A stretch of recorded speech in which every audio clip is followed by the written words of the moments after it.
Hello everyone, welcome back to this lecture in which we are going to understand more about the effective stress and total stress in a new case, and that is about the presence of water table in the soil. So for that I am taking an example here. Let us suppose that this is the ground level, and after that there is a water content at a particular depth of Z1 from the ground surface, and we are going to observe up to the depth of Z2 from the water table also. Fine. So above that, this particular soil is unsaturated. It is unsaturated and having a unit weight of gamma 1, and the soil below that water table is having a gamma equals to be gamma saturated, that is already given to us. Now we have to check that how the effective stress, total stress and the pore water pressure will vary in this particular case. Now please understand that if I am talking about an unsaturated soil, that is our first layer here. So if I am talking about the unsaturated soil, what does it mean? It means that if, let us suppose that this particular soil is having various voids present in it, then water is not completely filled in these particular voids. To make you understand, let us assume that this void is filled with water that I have shaded in blue. After that, this void is filled with the water, and let me assume that, okay fine, that is the only water that is present here. So out of 5 voids that we can see here in this diagram, just I have drawn just for you to understand this, but please understand here that water is not completely present in all the voids. So what will happen to the self weight of the water that is present in this particular void? Obviously this water will have some self weight, but there is no water that is in direct contact with this particular water column. Yes or no? Because the another water column is present in this void, not just below it. And hence what I can say that this water that is present in the voids of the solid are actually same as that you are carrying a baby in your arms. So let us suppose if you are carrying a baby in your arm like this, so the feet of that baby are not in contact with the floor. Can you tell me who is actually carrying the weight of that baby? Obviously you, because you are carrying that baby. Yes or no? And the feet of that baby is not in contact with the ground, hence you can say that the complete weight of baby will be carried by that person only who is carrying the baby. And hence here you can see that there is no baby, but there is some pore water, and that pore water is actually completely carried by the soil solids only, and that water is not in contact with the another water column to transfer its weight. But yes, if there will be all voids that are present with the water filled in it, then you can see that baby is actually standing on the ground, because there is another water column just below it, and hence in that case we can say that the water will transfer its own self weight to the another water column that we have studied in our first lecture. But in this case, when we are talking about the unsaturated soil, what I can say that ultimately the weight of soil, solid weight of water will be carried only by the soil solids. So what I can say here that weight of water will be carried by soil solids only. Okay, but if I am talking about a saturated soil, now Please take this example also here, because in this particular case you will see that below Z1 depth, this is also the case that is given here. Okay, and if I am talking about the saturated soil, then what does it mean? It means that all voids are present and filled with the water, yes or no, like this. And as here you can see that all solids, all water column are in contact with another water column that is lying below it. You can see that the sulfate of water will be carried by the water itself. So if I am talking about the saturated soil, what I can write down?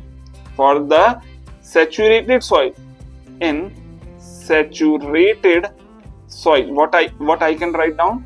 That weight of water will be carried by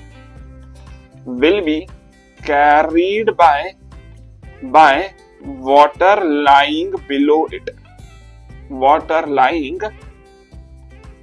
below it. Okay, and what is the weight of water? That is unit weight of water into volume of water, yes or no?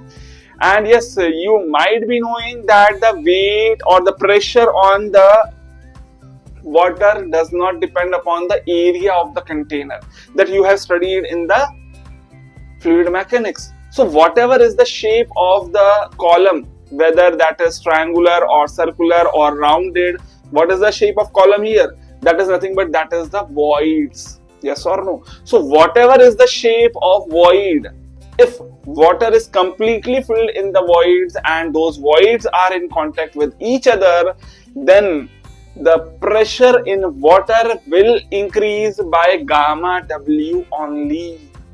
And the pressure at any particular depth will be equals to be gamma W into that depth. What is that depth? That is the depth of water column. So, but that is only and only for saturated soil. But if I am talking about unsaturated soil, as the weight of water is carried only by the soil solids, what I can see here, that for the unsaturated soil, water will not carry its own self weight also, and hence there will be no pressure on the water, because that water is actually being carried by the soil solids like you are carrying a baby, and hence there will be no pressure on the feet of that baby. Okay, so there will be no pressure on the water also. So if I am talking about the pore water pressure in this particular case, what I can say, that for the unsaturated soil there will be zero pore water pressure, because that water is not in direct contact with the another water column. But yes, that will be true only up to this particular level of Z1, because after that the soil is completely saturated and there is a water table also, and hence if we move down by a depth of Z2, what I can say, that the water pressure will increase, and that water pressure will increase by a rate of gamma W. And as we moved in the water column by a depth of Z2, I can say here that the water pressure will be equals to be gamma W into Z2. Okay, so this calculation is same as that we have calculated in our previous lecture for the gamma D into Z. Okay, but this is for the water pressure. If I am asking you that what will be the value of total pressure, then total pressure is nothing but that is the total force acting on the soil in the downward direction per unit area. So if I am talking about the unsaturated soil, then its weight will be nothing but that will be carried by the soil only. So hence for the first layer, what I can say here, that this will increase with the rate of gamma of the soil, and gamma of the soil is simply gamma bulk into depth, and the depth of the first layer is Z1. But after that if I am asking you that how the gamma will be changed, obviously gamma will be changed in this zone, and here the gamma will be nothing but that will be gamma saturated, and hence after that you can say that the pressure will increase with the rate of gamma saturated. But gamma saturated is present only for the depth Z2, hence that is why this increase is only gamma saturated into Z2. Whereas the weight of this layer will become constant and it will not increase after this level. Okay, this layer was increasing itself weight only until that layer was present, because after this level, this layer is completed, it is not continuing. Hence, we can say that gamma into Z1 will become constant as its weight will not increase after this level.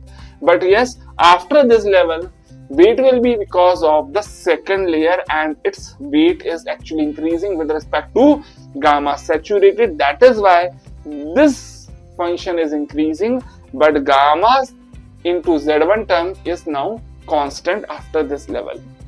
So finally at the bottom, what you can say, at the bottom the value will be equals to be gamma into Z1 plus gamma saturated into Z2. Now if I am talking about the effective stress, then you know that effective stress is the difference of total and pore water pressure. As in the first part, you can see that the pore water pressure is 0, hence total stress and the effective stress will be equal and it will be equals to be gamma into Z1. But in the second layer in the water table, what you can see that water pressure is also increasing with the rate of gamma W, whereas total pressure is increasing with the rate of gamma saturated. So what I can say that now the effective stress will increase with the increase in the total stress minus increase in the pore water pressure. Can you see this? No, if you can't see this, let me put my video off so that you can't see me. But obviously, screen is more important than my face.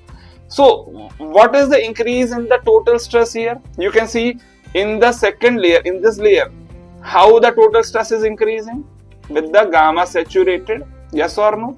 So now you can see that the increase in the total stress is gamma saturated into Z2 minus what is the increase in the pore water pressure, that is gamma W into Z2. So the increase in the effective stress will be equals to be gamma saturated minus gamma W into Z2. Yes or no? Let me write down that again. So what you can take the common as Z2 here. But what is this term? This is nothing but this is gamma submerged. So we can write down this as gamma submerged into Z2, and this is the increase in effective stress after this level. After this level, what is the increase? This is gamma submerged into Z2. So here you can say that this value will become constant, but there will be an increase in the effective stress, and that increase in the effective stress, this increase is nothing but that is gamma submerged into Z2, whereas at the bottom what will be the final stress, final effective stress, that will be equals to be gamma into Z1 plus gamma submerged into Z2. So that is very simple case. Now this is the final stress, final effective stress at the bottom.